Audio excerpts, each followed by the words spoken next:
طبی تابعین کے زمانے سے ہمارے زمانے تک مقتدی حضرات اس پر مداومت کرتے اور لوگوں کو تعلیم دیتے رہے ہیں، جن میں عبداللہ بن مبارک رحمۃ اللہ بھی ہیں۔ یہ عبداللہ بن مبارک رحمۃ اللہ امام بخاری رحمۃ اللہ کے استادوں کے استاد ہیں۔ بحقی رحمۃ اللہ کہتے ہیں کہ ابن مبارک رحمۃ اللہ سے پہلے ابو جواز رحمۃ اللہ جو متعمد تابع ہیں، اس کا اہتمام کیا کرتے تھے۔ روزانہ جب ظہر کی اذان ہوتی تو مسجد میں جاتے اور جماعت کے وقت تک اس کو پڑھ لیا کرتے۔ عبدالعزیز بن ابی رواد رحمۃ اللہ جو ابن مبارک کے استاد ہیں، بڑے عابد زاہد متقی لوگوں میں سے ہیں کہ جو جنت کا ارادہ کرے اس کو ضروری ہے کہ صلاۃ و تسبیح کو مضبوطی سے پکڑے۔ ابو عثمان رحمۃ اللہ حیری جو بڑے زاہد ہیں کہتے ہیں کہ میں نے مصیبتوں اور غموں کے ازالہ کے لیے صلاۃ و تسبیح جیسی کوئی چیز نہیں دیکھی۔ علامہ تقی سبکی رحمۃ اللہ فرماتے ہیں کہ یہ نماز بڑی اہم ہے، بعض لوگوں کے انکار کی وجہ سے دھوکے میں نہ پڑنا چاہیے۔ جو شخص اس نماز کے ثواب کو سن کر بھی غفلت کرے وہ دین کے بارے میں سستی کرنے والا ہے،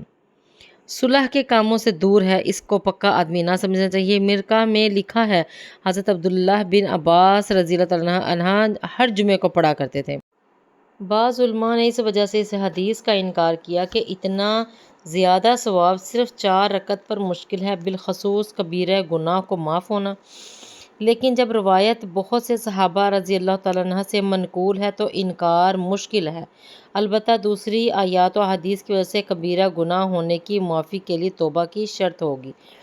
احادیث بالا میں اس نماز کے 2 طریقے بتائے ہیں۔ اول یہ کہ کھڑے ہو کر الحمد شریف اور سورہ کے بعد 15 مرتبہ چاروں کلمے سبحان اللہ، الحمد للہ، لا الہ الا اللہ، واللہ اکبر پڑھیں، پھر رکوع میں سبحان ربی العظیم کے بعد 10 مرتبہ پڑھیں، پھر رکوع سے کھڑے ہو کر سمیع اللہ لمن حمدہ ربنا لک الحمد کے بعد 10 مرتبہ پڑھیں،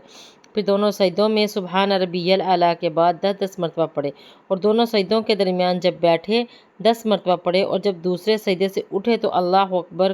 کہتا ہوا اٹھے اور بجائے کھڑے ہونے کے بیٹھ جائے اور 10 مرتبہ پڑھ کر بغیر اللہ اکبر کے کہنے کے کھڑا ہو جائے اور 2 رکعت کے بعد اسی طرح چوتھی رکعت کے بعد پہلے ان کلموں کو 10 مرتبہ پڑھے، پھر اتحیات پڑھے۔ دوسرا طریقہ یہ ہے کہ سبحانک اللہم کے بعد الحمدللہ سے پہلے 15 مرتبہ اور پھر الحمد اور سورت کے بعد 10 مرتبہ پڑھے اور باقی سب طریقہ دستور، البتہ اسی صورت میں نہ ہو تو دوسرے سجدہ کے بعد بیٹھنے کی ضرورت ہے اور نہ اتحیاتوں کے ساتھ پڑھنے کی۔ علماء نے لکھا ہے کہ بہتر یہ ہے کبھی اس طرح پڑھ لیا کرے کبھی اس طرح۔ چونکہ یہ نماز عام طور پر رائج نہیں ہے اس لیے اس کے متعلق چند مسائل بھی لکھے جاتے ہیں تاکہ پڑھنے والوں کو سہولت ہو۔ اس نماز کے لیے کوئی سورہ قرآن کی متعین نہیں، جون سی سورت دل چاہے پڑھے، لیکن بعض علماء نے لکھا ہے کہ سورۃ حدید، سورۃ حشر، سورۃ صف، سورۃ جمعہ، سورۃ تغابن میں سے 4 صورتیں پڑھیں۔ بعض حدیثوں میں 20 آیتوں کی بقدر آیا ہے، اس لیے ایسی صورتیں پڑھی ہیں جو 20 آیتوں کے قریب قریب ہوں۔ بعض نے اذا زلزلات، والعادیات، تکاثر، والعصر، کافرون، نصر، اخلاص لکھا ہے، ان میں سے پڑھ لیا کریں۔ ان تسبیحوں کو زبان سے ہرگز نہ گننے کی، زیادہ زبان سے گننے سے نماز ٹوٹ جائے گی۔ یعنی کہ جو تسبیح ہم ایسے منہ میں پڑھ لیتے ہیں تو کہتے ہیں نا 10 دفعہ پڑھ لی، 20 دفعہ پڑھ لی، 30 دفعہ پڑھ لی، تو منہ سے نہیں کہنا، اس طرح نماز ٹوٹ جائے گی کیونکہ نماز میں بات نہیں کر سکتے۔ تو آگے چلتے ہیں۔ انگلیوں کو بند کر کے گننا اور تسبیح ہاتھ میں لے کر اس پر گننا جائز ہے، یعنی کہ آپ تسبیح پکڑ کر بھی کر سکتے ہیں،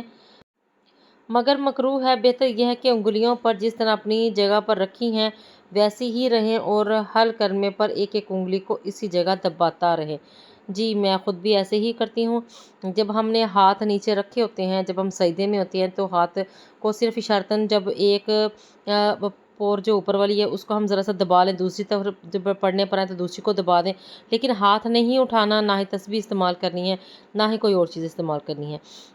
اور نہ ہی منہ سے بولنا، کیونکہ اس طرح سے نماز ٹوٹ جاتی ہے۔ بس انگلیوں کو دباتے رہیں، جہاں جہاں سے آپ پڑھ رہے ہیں نا وہاں کو ذرا ہلکا سا دبا دیا کریں، شاید دوسرے لوگ بھی اس طرح کرتے ہوں گے۔ کمنٹ میں بتائیے گا کون لوگ اس طرح پہلے اسے کرتے ہیں، جو پہلے سے نہیں کرتے وہ اب اس طرح پڑھ لیا کریں۔ جس طرح اپنی جگہ پر رکھی ہیں ویسی ہی رہیں اور ہر کلمے پر ایک ایک انگلی کو اسی طرح دباتے رہیں۔ اگر کسی جگہ تسبیح پڑھنا بھول جائے تو دوسرے رکن میں اس کو پورا کرے، البتہ بھولے ہوئے کی قضا رکوع سے اٹھ کر 2 سجدوں کے درمیان نہ کرے۔ اس طرح پہلی اور تیسری رکعت کے بعد اگر بیٹھے تو اس میں بھی بھولے ہوئے قضا نہ کرے بلکہ صرف اس کی ہی تسبیح پڑھے، اور ان کے بعد جو رکن ہو اس میں بھولی ہوئی بھی مثلاً اگر رکوع میں پڑھنا بھول جائیں تو ان کو پہلے سجدے میں پڑھ لے، اسی طرح پہلے سجدے کی دوسرے سجدے میں اور دوسرے سجدے کی تیسرے رکعت میں کھڑا ہو کر پڑھ لے، اور اگر رہ جائے تو آخری قعدہ میں اتحیات سے پہلے پڑھ لے۔ مثلاً اگر سجدہ سہو کسی وجہ سے پیش آ جائے تو اس میں تسبیح نہیں پڑھنا چاہیے، اس لیے کہ مقدار 300 ہے، وہ پوری ہو چکی۔ ہاں اگر کسی وجہ سے اس مقدار میں کمی رہی ہو تو سجدہ سہو پڑھ لے۔ بعض احادیث میں آیا ہے کہ اتحیات کے بعد سلام سے پہلے یہ دعا پڑھ لیا کریں: اے اللہ، میں آپ سے ہدایت والوں کی سی توفیق مانگتا ہوں، اور یقین والوں کے عمل اور توبہ والوں کا خلوص مانگتا ہوں، اور صابرین کی پختگی اور آپ سے ڈرنے والوں کی سی کوشش یا احتیاط مانگتا ہوں، اور رغبت والوں کی سی طلب اور پرہیزگاروں کی سی عبادت اور علماء کی سی معرفت، تاکہ میں آپ سے ڈرنے لگوں۔ اے اللہ، ایسا ڈر جو مجھے آپ کی نافرمانی سے روک دے، اور تاکہ میں آپ کی اطاعت سے ایسے عمل کرنے لگوں جن کی وجہ سے آپ کی رضا اور خوشنودی کا مستحق بن جاؤں، اور تاکہ خلوص کی توبہ آپ کے ڈر سے کرنے لگوں، اور تاکہ سچا اخلاص آپ کی محبت کی وجہ سے کرنے لگوں، اور تاکہ آپ کے ساتھ حسن ظن کی وجہ سے آپ پر توکل کرنے لگوں۔ اے نور کے پیدا کرنے والے، اے تیری ذات پاک ہے، اے ہمارے رب، ہمیں کامل نور عطا فرما، اور تو ہمیں ہماری مغفرت فرما، بے شک تو ہر چیز پر قادر ہے۔ ارحم الراحمین، اپنی رحمت سے درخواست کو قبول فرما۔ اس نماز کی اوقات مکروہہ کے علاوہ باقی دن رات کے تمام اوقات میں پڑھنا جائز ہے، البتہ ان دنوں میں نہیں پڑھنا چاہیے جن دنوں میں ہم نماز نہیں پڑھ سکتے، البتہ زوال کے بعد پڑھنا زیادہ بہتر ہے، پھر دن میں کسی وقت یا پھر رات کو۔ ٹھیک ہے، اس نماز کو ہم کسی وقت بھی پڑھ سکتے ہیں، بس ان دنوں میں نہیں جس میں ہم مکروہ ہیں، اس کے علاوہ آپ کسی بھی وقت پڑھ سکتے ہیں، زوال کے فوراً بعد بھی پڑھنا زیادہ بہتر ہے، دن یا رات آپ جب چاہیں اس نماز کو پڑھ سکتے ہیں، اس نماز کا بہت ثواب ہے۔ چینل کو لائک اور سبسکرائب کر دیا کریں، اور اس ویڈیو کو شیئر کر دیا کریں، آپ کی وجہ سے دوسرے لوگوں کی اصلاح ہو جائے اور دین کو جان سکیں، اور اپنے اعمال کو، اپنے طریقے کو، اپنی نمازوں کو بہتر طریقے سے پڑھ سکیں، اس لیے شیئر لازمی کر دیا کریں، یہ بھی صدقہ جاریہ ہے، اور جب تک آپ دین کی باتوں کو پھیلاتے رہیں گے اس کا ثواب آپ کو بھی ضرور ملتا رہے گا۔ دعاؤں میں ہمیشہ یاد رکھیے گا۔ اللہ حافظ۔